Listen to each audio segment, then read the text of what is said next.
Share market से पैसे बनाने की कड़ी में आईपीओ इन्वेस्टमेंट जो होता है वो एक इम्पॉर्टेंट एस्पेक्ट कंसिडर किया जाता है। सो आईपीओ के माध्यम से किस तरह से गेन किया जा सकता है, इनफैक्ट यहाँ पे जो हम लोग डिस्कशन करने जा रहे हैं वो हम लोग लिस्टिंग गेन के बारे में बात करेंगे। तो एक पर्टिकुलर आईपीओ जो फिलहाल लाइव है, एंथम बायोसाइंसेस, इसके बारे में हम लोग डिस्कशन करेंगे और इसके पैरामीटर्स हम लोग देखने की कोशिश करेंगे। साथ में हम लोग ये भी सीखने की कोशिश करेंगे कि एक आईपीओ का डेटा एनालिसिस हम लोग किस तरह से करें और यहाँ से जो है आप को अपने डिसीजन को बनाने में कि किसी पर्टिकुलर आईपीओ में किस आपको प्ले करना चाहिए या नहीं, सहूलियत ज़रूर मिलेगी। सो आगे लेकिन एक चीज़ ध्यान में रखिए, जो भी डिस्कशन है वो प्योरली एजुकेशनल पर्पस के लिए होगा। ये कोई भी बाइंग या सेलिंग रिकमेंडेशन नहीं है। कोई भी बाइंग या सेलिंग करने से पहले अपने पर्सनल फाइनेंशियल एडवाइजर की सलाह जरूर आप लेंगे।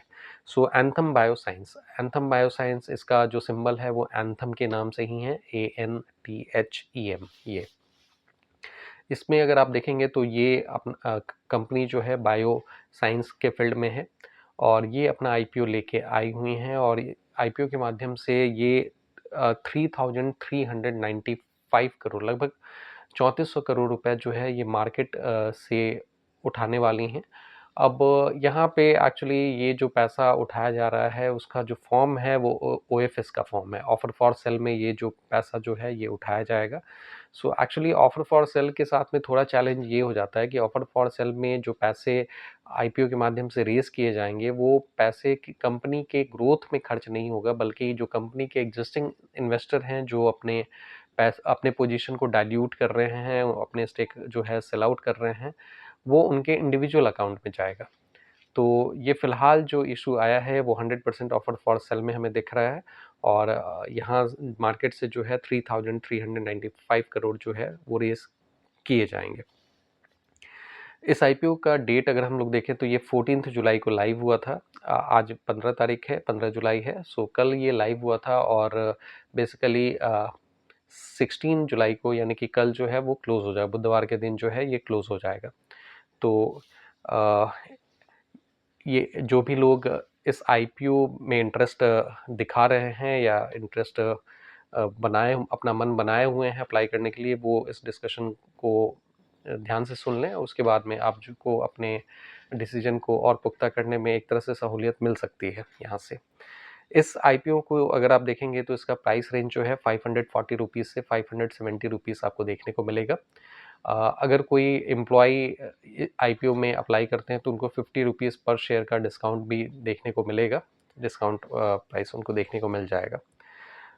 प्रोमोटर शेयर होल्डिंग की अगर हम लोग बात करें तो प्री इशू जो है प्रोमोटर का शेयर होल्डिंग 76.87% हमें देखने को मिल रहा है और इस आईपीओ राउंड के बाद में अगर हम लोग देखें तो 74.68% जो है वो बेसिकली प्रोमोटर का शेयर होल्डिंग रह जाएगा। अब इस कंपनी से रिलेटेड कुछ की डेटा पॉइंट्स के बारे में हम लोग बात करते हैं। कंपनी का मार्केट कैप जो है वो 36,000 करोड़ के लगभग में है, 32,000 करोड़ के लगभग में है। इसका प्राइस टू अर्निंग रेशियो अगर हम लोग देखें तो प्राइस टू अर्निंग 63.2 के लेवल पे हमें दिख रहा है, जबकि इंडस्ट्री एवरेज की बात करें तो इंडस्ट्री एवरेज 25.2 के लेवल पे हमें देखने को मिलेगा। सो एक्चुअली इंडस्ट्री एवरेज के रेस्पेक्ट में देखें तो इसका प्राइस टू अर्निंग वाइज ये महंगा स्टॉक हमें दिख रहा है, तो ये इसके लिए एक थोड़ा निगेटिव पॉइंट हो जाता है। हालांकि आरओसी और आरओई के लेवल अगर हम लोग देखें, यानी return on equity and return on capital formation अगर हम लोग देखें तो ये काफ़ी इंप्रेसिव नंबर्स में हमें दिख रहा है। आरओसी का लेवल 34.2% के लगभग में दिख रहा है और आरओई जो है 26.2% के लगभग में दिख रहा है। ये सारे डेटा जो है वो आप screener.in से वेरीफाई कर सकते हैं। ये वहीं से डेटा जो है फिलहाल हमें देखने को मिल रहा है। सेल्स ग्रोथ अगर हम लोग देखें, पिछले 3 साल का एवरेज सेल्स ग्रोथ जो है वो 14.3% हमें देखने को मिल रहा है। अगेन डबल डिजिट ग्रोथ है और सेल्स ग्रोथ पिछले 5 साल का एवरेज देखें तो 23.4% के लगभग में हमें देखने को मिल रहा है। सो सेल्स ग्रोथ जो है 5 ईयर एवरेज जो है वो भी काफ़ी इम्प्रेसिव टाइप का हमें दिख रहा है। डेट टू इक्विटी की अगर हम लोग बात करें तो डेट टू इक्विटी के जो नंबर है वो 0.09 है। सो ऑलमोस्ट ये कंपनी डेट फ्री के तौर पे हमें देखने को मिल रही है, ऐसा हम लोग कह सकते हैं। बहुत कम इस पे डेट है।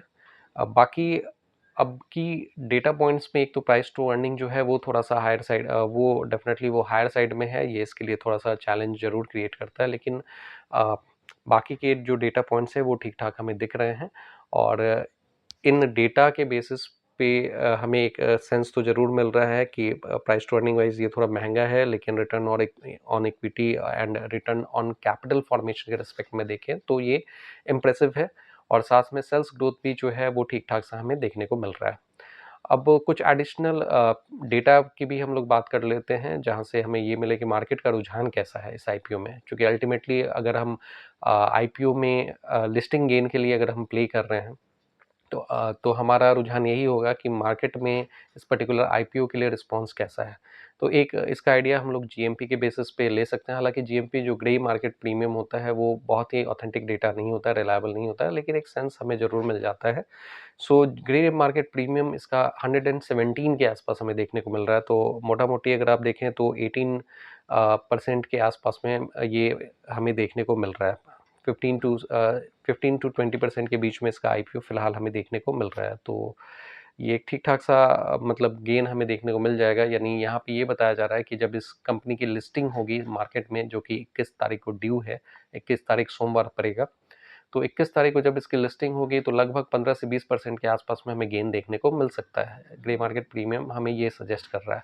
अगेन ग्रे मार्केट प्रीमियम बहुत ही ऑथेंटिक डेटा नहीं होता है, लेकिन एक सेंस हमें ज़रूर यहाँ से मिल जाता है।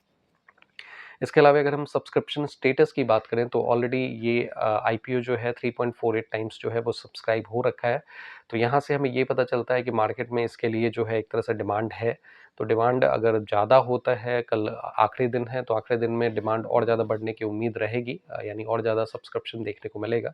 और कंपनीज़ में अगर सब्सक्रिप्शन ज़्यादा है, अगर मार्केट प्रीमियम हायर साइड में है तो लिस्टिंग के साथ में गेन देखने के चांसेस हमें ज़्यादा मिल जाते हैं।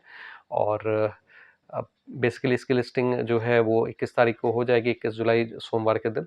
और जिन लोगों को भी ये आईपीओ बेसिकली मिलता है तो उनके उनके अकाउंट ये 18 जुलाई को जो है उनके अकाउंट में क्रेडिट होते हुए हमें दिख जाएगा। तो ये सारा सिनेरियो है। तो यहाँ पे एंथम बायोसाइंसेज़ लिमिटेड का डिस्कशन हम लोग कर रहे थे।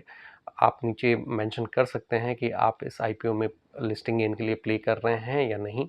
अ, आपको इसमें इंटरेस्ट दिख रहा है या नहीं। अगर आपके कुछ एडिशनल पॉइंट्स जो मेरे से अगर आपको लगता है कि छूट गए हैं, आप नीचे कमेंट बॉक्स में मेंशन कर सकते हैं।